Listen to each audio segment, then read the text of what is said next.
दोस्तों, एक किस्सा जो मुझे अच्छा लगा मैं आपके साथ साझा करने जा रहा हूं। यह किस्सा है जब कमाल अमरोही ने अपनी फिल्म पाकीज़ा से धर्मेंद्र को बाहर कर दिया था। मीना कुमारी इंडस्ट्री की एक ऐसी अदाकारा थी जिनके बारे में यह कहा जाता है कि उन्होंने एक्टिंग के लिए कभी ग्लिसरीन का इस्तेमाल नहीं किया। उनके अभिनय में इतनी दम था कि जब वह पर्दे पर रोती थी तो उनके आंसू निकल आते थे और सैकड़ों लोग उनके साथ रोते थे। यूं तो मीना कुमारी की जिंदगी में खुशियां कम और गम ज्यादा रहे, लेकिन फिर भी उनकी जिंदगी का फलसफा गमगीन ही रहा। उन्होंने अपने से दोगुनी उम्र के डायरेक्टर कमाल अमरोही से शादी की थी, जो पहले से ही शादीशुदा थे। ये शादी उन्होंने अपने घर वालों को बताए बिना चोरी छुपे की थी। लेकिन किस्मत देखिए, अपने पति के घर पहुंचने के बाद भी मीना की जिंदगी में सुकून नहीं था। यहाँ मैरिड लाइफ बिगड़ने लगी थी, वहीं उनका कैरियर ऊपर उठने लगा था। 1960 के दौरान वह बड़ी स्टार बन चुकी थी। इसी स्टारडम ने उनकी जिंदगी में करवाहट भर दी थी। मीना कुमारी की सफलता कमाल अमरोही को खटक रही थी। दोनों के बीच करवाहट इस कदर बढ़ गई थी कि अमरोही ने मीना कुमारी को फिल्में छोड़ने के लिए कहा। दोनों के संबंध फिर भी नहीं सुधरे।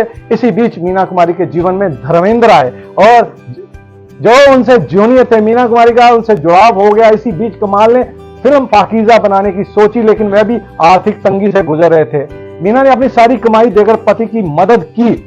पाकीज़ा में पहले धर्मेंद्र को साइन किया गया था, लेकिन उन दिनों मीना और धर्मेंद्र के अफेयर के चर्चे हर जुबान पर थे और इससे चिढ़कर उनके पति कमाल ने धर्मेंद्र को पाकीज़ा से निकालकर उनकी जगह ये रोल राजकुमार को दिया। लेकिन यहां भी उनके साथ धोखा हो गया। वहीं राजकुमार, जो जिंदगी में अपनी डायलॉग डिलीवरी की वजह से जाने जाते थे, वह मीना के साथ सेट पर काम करते समय अपने डायलॉग भूल जाते थे। बस मीना के मुंह की तरफ ही ताकते रहते थे। कमाल को राजकुमार से भी जलन होने लगी थी, लेकिन पाकीज़ा आधा से ज्यादा बन चुकी थी, इसलिए धर्मेंद्र की तरह राजकुमार को बाहर का रास्ता दिखाना मुमकिन नहीं था। इस बात का राजकुमार ने भी बखूबी फायदा उठाया और वह अक्सर फिल्म पाकीज़ा के सेट पर कमाल अमरोही के सामने ही मीना कुमारी से फ्लर्ट करते, जिसे देखकर कमाल खून का घूंट पीकर रह जाते। उन्होंने भी फिल्म में दोनों के बहुत ही कम सीन साथ में करवाए, लेकिन फिल्म का एक गाना बेहद रोमांटिक था और उसे फिल्माया जाना भी बहुत जरूरी था।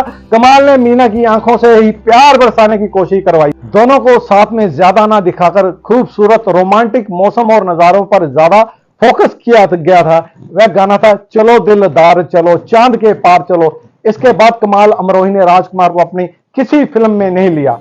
फिल्म पाकीज़ा बनने के दौरान दोनों के संबंध लगातार खराब होते गए, नौबत तलाक तक पहुंच गई थी। पाकीज़ा का निर्माण भी रुक गया। लंबे अरसे बाद सुनील दत्त और नरगिस ने इसकी शूटिंग शुरू करवाई। कहते हैं कि फिल्म काजल 1965 में राजकुमार ने मीना के साथ इसलिए की क्योंकि इसमें उनके साथ उन्हें रोमांस का खूब मौका मिल रहा था। राजकुमार रोमांटिक हीरो नहीं थे, लेकिन काजल में एक बेहद रोमांटिक गाना छू लेने दो नाजुक होंठों को कुछ और नहीं जाम है ये उन पर और मीना कुमारी के बीच फिल्माया जाना था। निर्माता निर्देशक राम माहेश्वरी कुमार से ये कहने में हिचक रहे थे, लेकिन जैसे ही राजकुमार के कानों में ये बात पड़ी, कहते हैं कि वह उछल पड़े और बोले थे कि कौन नहीं चाहेगा मीना जी के साथ इतना रोमांटिक गाना करना।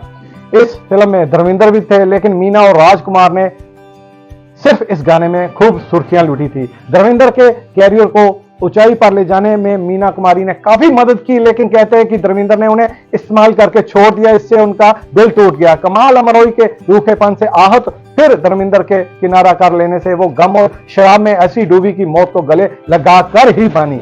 मीना कुमारी का व्यक्तित्व अद्भुत था। उनकी आवाज में अजीब सी कशिश थी, उनकी नजरें बोलती थी, लेकिन जिंदगी में मीना कुमारी को इतने दर्द दिए, वह ट्रेजिक क्वीन बनकर ही इस दुनिया से विदा हो गई।